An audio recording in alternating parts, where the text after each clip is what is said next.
Episode 23 the sacrifice. कप्तान की आंखें स्क्रीन पर जमी थी। ये कैसे सिग्नल आ गए हैं? उसकी आवाज में उलझन और आशंका साफ थी। इन्हें तुरंत डिकोड करो, आदेश गूंजा और हाईटेक कंप्यूटरों ने अपनी गूंजती आवाजों में वो संदेश खोल दिया। शब्द जैसे ही उभरे, पूरा ब्रिज स्तब्ध हो उठा। वल्कनीज की दुरुस्त दुनिया वकलान की ऊर्जा को सोखा जा सकता है। कप्तान का माथा हिल गया। ये क्या माजरा है? अभी अभी जिस संरचना को हमने नष्ट किया था, वही ये संदेश भेज रही थी। क्या वकलान पर कोई भयावह संकट मंडरा रहा है? उसके विचार पूरे भी नहीं हुए थे कि जहाज हिल उठा। क्यूसीजीबी पर अज्ञात हमले शुरू हो चुके थे। कपकपाती आवाजें जहाज की दीवारों से टकरा रही थी। ये कैसे संभव है? और ये कौन है जो हमारी लोकेशन तक पहुंचा?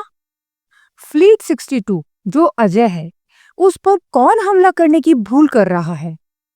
62 क्यूसीजीबी जो कि एक चंद्रमा जितना विशाल और एक ऐसी व्यू रचना जिसे कोई भी हरा नहीं सकता था। तो ये कौन था जो फ्लीट 62 की अजयता को चुनौती देकर अपनी मौत सुनिश्चित कर रहा था? कप्तान सोच में पड़ गया। फ्लीट 62 ये अतिमारक क्यूसीजीबी की श्रृंखला एक ऐसी शक्ति थी जिससे कोई भी सेना टकराने का साहस नहीं करती थी। क्यूसीजीबी अर्थात क्वांटम कोर ग्रेविटॉन बेहेमोथ, ये एक चांद जितना विशाल टाइटन था जिसका वजन लगभग 70 क्विंटिलियन टन था। उनकी मौजूदगी से उसके आसपास का अंतरिक्ष विकृत हो जाता था, प्रकाश मुड़ जाता था और अंतरिक्ष में सूक्ष्म विकृतियां पैदा हो जाती थी। उनके विशाल द्रव्यमान के बावजूद वे असंभव गति से चलते थे। प्रकाश की गति की 10 से 25% तक की गति वो प्राप्त कर सकते थे। ये गति वो विकृत गुरुत्वाकर्षण क्षेत्रों पर फिसलकर हासिल करते थे। उनका हथियार था ग्रैपलर, एक ग्रेविटॉन प्लाज्मा किरण, इतनी तीव्र कि ये घंटों में किसी भी ग्रह की सतह को उड़ा सकती थी या लगातार हमले से किसी तारे तक को भी नष्ट कर सकती थी। नेबुला नाशक के रूप में मशहूर क्यूसीजीबी और उनके ग्रैपलर्स को ट्रीटी ऑफ लाइफ द्वारा प्रतिबंधित किया गया था। फिर भी न डस्क रिबेलियन और न ही स्टार लाइट ने इनका प्रयोग करने से गुरेज किया था। ये क्यूसीजीबी क्वांटम ईंधन से शक्ति लेते थे जो ढह चुके सिंगुलैरिटी के अवशेषों से प्राप्त होता था, जो नेबुला के सबसे दुर्बल संसाधनों में से एक था। कोई भी फौज एक बार में दर्जन भर से ज्यादा क्यूसीजीबी एक साथ नहीं रख सकते थे, लेकिन वल्कनीज अकल्पनीय शक्तियों को भी साध लेने वाले महारथी थे। उनकी फ्लीट 62 62 क्यूसीजीबी की एक ऐसी बटालियन जो अब तक का सबसे बड़ा क्यूसीजीबी समूह था। ये बटालियन पूरी नेबुला को हिला देती थी और जब वो चलते थे तो नेबुला थर्राती थी। कई वैज्ञानिकों का मानना था कि इतने सारे क्यूसीजीबी को एक साथ चलाने से स्पेस टाइम फैब्रिक भी फट सकता था। शायद नेबुलर एंड्रॉइड अमाकारा, जो शायद 100 क्यूसीजीबी भी एक साथ बिना खतरे के चला सकता था।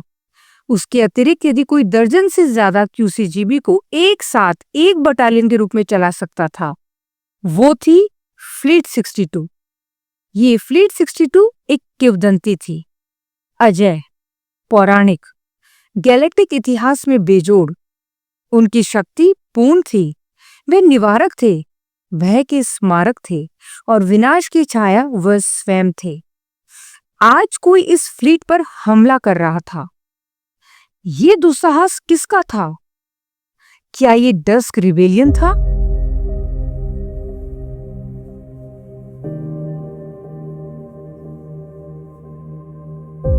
जनरल से संपर्क स्थापित हुआ। सर, हम किल पॉइंट पर पहुंच गए हैं, कप्तान ने ठंडी सांस खींचते हुए कहा। हमने लक्ष्य नष्ट कर दिया था, लेकिन तभी एक सिग्नल इंटरसेप्ट हुआ। कैसा सिग्नल? जनरल की आवाज स्थिर थी। सर, कोई कह रहा था कि वकलान की ऊर्जा को खींचा जा सकता है। जनरल ने कुछ क्षण मौन साधा। इसका क्या अर्थ है? सर, यही तो समझ नहीं आ रहा। और अब हमारे ऊपर हमला हो गया है। क्या? 10 रिबेलियन? निश्चित नहीं है सर, लेकिन हम काउंटर अटैक कर रहे हैं। जनरल का स्वर गूंजा। सेलेस्टियल बाउंड्री मत लांघना। नहीं सर, हम स्टारलाइट की सीमा में ही हैं।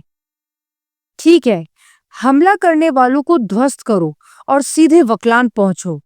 बस वो 2 नेबुलन मील दूर है। Okay sir. कनेक्शन कट गया। फायर! कप्तान की गर्जना हुई। 62 QCGBs की घातक फॉर्मेशन ने अंतरिक्ष में आग बरसा दी। उनकी ग्रैपलर तोपों की शक्ति संपूर्ण ग्रहों को मिटा सकती थी। फिर भी दुश्मन अछूता रहा, अदृश्य वार पर वार। और अचानक धम! एक QCGB विस्फोट की ज्वाला में चूर हो गया। कप्तान का रक्त जम गया।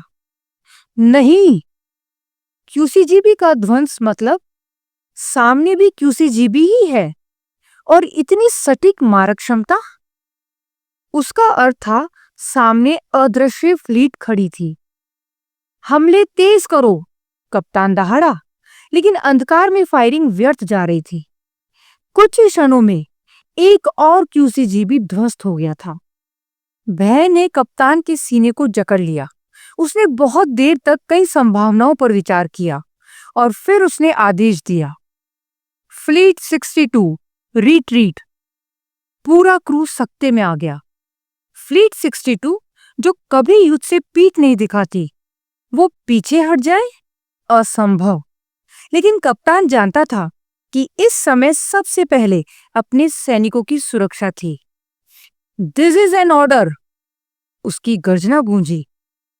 59 QCGB मुड़ गए, पर कप्तान रुक गया। कंटिन्यू फायर, मैं यहीं रहूंगा। सर, यदि आप रुके हैं तो हम भी रुकेंगे। डिप्टी कप्तान की होलोग्राफिक इमेज की आवाज कांप उठी।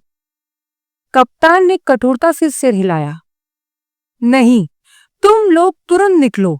सामने शायद 70 या 75 QCGB की बटालियन है। डिप्टी की आंखें फैल गई। क्या? इतनी विशाल बटालियन, और वो भी अदृश्य? हाँ। कप्तान की आवाज धीमी पर भारी थी। उनके सिस्टम से त्रुटि के कारण एक सिग्नल लीक हुआ और वही हमारे हाथ लग गया था। हमने उन्हें बहुत हल्के में लिया था। लेकिन सर, डिप्टी हतप्रभ था, उनसे अकेले आप कैसे टक्कर लेंगे? कप्तान ने क्षण भर मौन रहकर उत्तर दिया, मैं उनसे जीत नहीं पाऊंगा, पर उन्हें तुम तक पहुंचने भी नहीं दूंगा। उसकी आंखों में बलिदान की झलक दिख रही थी। अब देर मत करो, फौरन निकलो। सर, ये तो आत्महत्या है। डिप्टी कप्तान का संदेश आया। नहीं, ये पराक्रम है, वल्कनीस का पराक्रम। तुम सब वकलान पहुंचो और महान लावा को सूचना दो।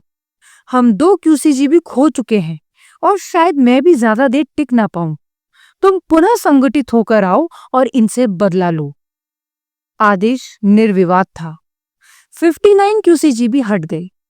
कप्तान अकेला रह गया। अकेला पर अड़ीक। तभी उसके होलोकॉम पर संदेश चमका। वो चेहरा उभरा, बनाशी, घोस्ट क्वीन की सबसे विश्वास पात्र साथी। कप्तान, तू क्यों यहां पर मरने को रुक गया? उसकी आवाज ठंडी थी। कप्तान का चेहरा कठोर हो गया। बनाशी, तुमने सेलेस्टियल बाउंड्री पार कर दी। ये युद्ध की उद्घोषणा है। मूर्ख कप्तान, वो हंसी। युद्ध तो पहले ही शुरू हो चुका है। उसकी आंखें लाल चमक उठी। तेरी आत्मा अब मेरी कैद में होगी, लेकिन उससे पहले मैं तुझे एक प्रस्ताव देती हूं। सरेंडर कर दे और हमारे साथ मिल जा। कप्तान की मुट्ठियां भिज गई। तू छल करती है। मेरे मरने के बाद भी तू मेरी आत्मा से सत्य नहीं निकाल पाएगी। हम हर आत्मा से बात कर सकते हैं, बनाशी फुसफुसाई। तेरे 2 साथी सर्विलांस शिप के कर्मी, उनकी रूहें भी मेरी गिरफ्त में हैं। उन्हीं से मैंने जाना कि कहाँ प्रहार करना है। कप्तान का रक्त उबाल मार रहा था। बनाशी, मैं तुझे राख कर दूंगा। पहले अपने आप को तो बचा ले कप्तान, ये तेरा आखिरी मौका है। कप्तान ने उत्तर दिए बिना ही कनेक्शन काट दिया। उसने तुरंत जनरल को संदेश भेजा, सर, उम्ब्रा ने हमला कर दिया है। उनके पास क्यूसीजीबी छिपाने की शक्ति आ चुकी है और उनकी मारक क्षमता हमारे क्यूसीजीबी पर भारी है। मैंने फ्लीट को पीछे भेज दिया है। Sir, it was an honour working with you.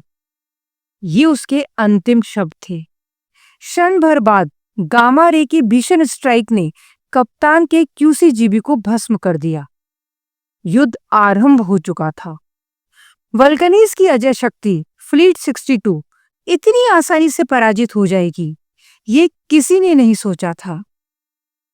क्या डस्क रिबेलियन ने कोई नया घातक हथियार खोज लिया था, या उम्ब्रा की शक्ति अब अपनी पराकाष्ठा पर थी? कहानी अब एक रक्त रंजित मोड़ पर पहुंच चुकी थी।